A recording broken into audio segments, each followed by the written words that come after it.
You're grinding for Dark Matter Ultra wrong.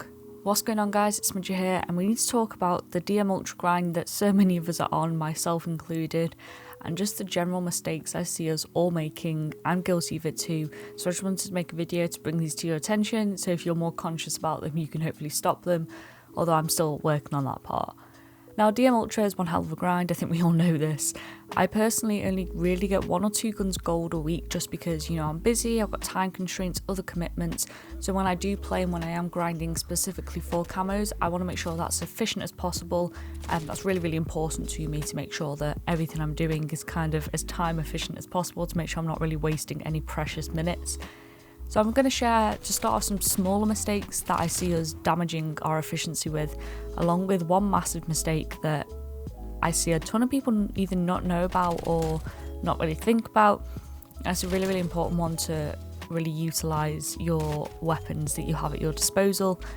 And also, guys, if you do have any tips yourself that I don't cover in this video, make sure to drop them in the comments so we can all help each other get through this grind, because every little helps. So first thing first, I see a ton of people kind of only focusing on one challenge at a time. They'll only focus on maybe getting kills behind cover, or they'll focus on getting headshots, long shots, whatever it is. And that's understandable, especially if it's only kind of like 1 or 2 challenges left to go for that camo. But you're damaging your efficiency, especially earlier on. So say if you need to get kills of enemies that are detected or enemies that are behind cover, that doesn't mean that you should stop focusing on headshots, on long shots, because all of those challenges can quite easily stack up on one another.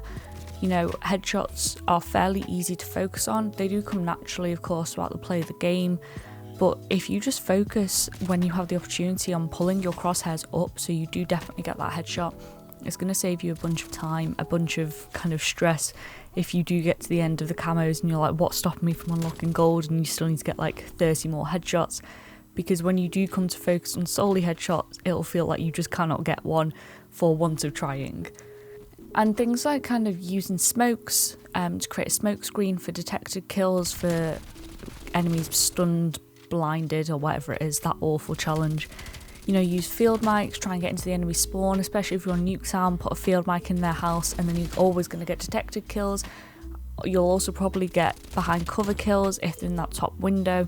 Make sure you're popping your UAV so you get detected kills. Just trying to keep stacking everything up so it's as easy as possible when it comes to unlocking multiple challenges all at once. And I see a lot of people not playing their life when it comes to kind of grinding camos, and they often forget that getting 5 kills in a life is a thing. So if you are only 4 kills off, so if you do only need 1 more kill, if you've got 4 kills, play your life, sit in a corner if you have to, just make sure you get that kill. Just makes things a bit easier, every little tick towards those challenges help, and it's definitely worth it. If we actually talk about the simplest set of challenges, and that is the first one that is unlocked from the moment you pick up that gun, and that is eliminations. Now obviously these will come with essentially you completing the other challenges. It's damn near impossible not to, but bear in mind that they are eliminations, not kills. So even when you do 1% damage to someone, your teammate gets credited with the kill on their screen. It will still come up on the scoreboard as you having an elimination, just because of the way Black Ops systems work. So instead of having it pop up on your screen as counting towards your kill streak, you'll just get kind of like 50 points for an elimination. That still counts towards the elimination total for that weapon. It doesn't count for any other challenge, just this first one. So do bear that in mind. I see people kind of kicking off a bit, asking why that didn't count as a headshot, or that didn't count as a kill behind cover. Any other challenge just have to be kind of like a proper credited kill to you, where it pops up with the yellow writing that says like streak ×2 ×3. So do just bear that in mind. From the simplest challenges to the hardest, the launchers. Good God, I hate these. Make sure you're equipping them on every class you use when you're working on your primaries, so ARs all the way through to LMGs and snipers. Make sure you've got a launcher as your secondary. It means you can pretty much work on them fairly passively, when you hear a UAV go up, when you hear a counter UAV go up. If you see someone just sat in a corner, launchers are a great way to kill them, even if it doesn't kill them because they've got flat jacket. At least they're damaged enough that you can go in and finish them off with your primary. If you get the kill, that's great, but it's no harm done. It's better than not working on the launchers at all, or only focusing on the launchers and driving yourself insane, you know, just generally dropping your mood because they're so tough to do when you are just focusing on them by yourself.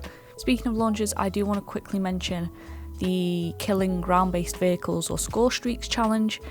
It's a tough one. I see a lot of people sitting in 6v6 modes hoping for an RCXD or a sentry turret to just kind of walk on by. That's definitely not the best way to do it. Go into Combined Arms or Fireteam Dirty Bomb. You know, there's a ton of ground-based vehicles there that you can kill. And especially in Fireteam Dirty Bomb, when you're parachuting in, just pull your chute, hover for a bit, let the enemies pick up their vehicles, and then as you pull your chute, you can bring out your launcher, lock on, fire. It's an easy hit. There's very few ways that are easier to do it than that. It's a bit frustrating. It's not the most fun method in the world, but it is fairly efficient considering what the actual challenge is. Now let's talk about the big mistake I see people making, and this benefits those, including me, who haven't got DM Ultra yet, because we have weapon variety, something that people at the start that got a DM Ultra very, very quickly do not have. Now what I mean by that is, unlike Modern Warfare where you only needed the base guns for Damascus, you now need a certain number of guns. For example, you need 5 ARs to be gold to unlock diamond and to complete the category. So in SMGs, for example, if you don't want to get the Milano or the KSP gold, you could use the MAC-10 and LC-10, or any combination of them, as long as you're getting the designated number of weapons it says in the challenges. And if you actually go to diamond, it will tell you how many guns you need within each category.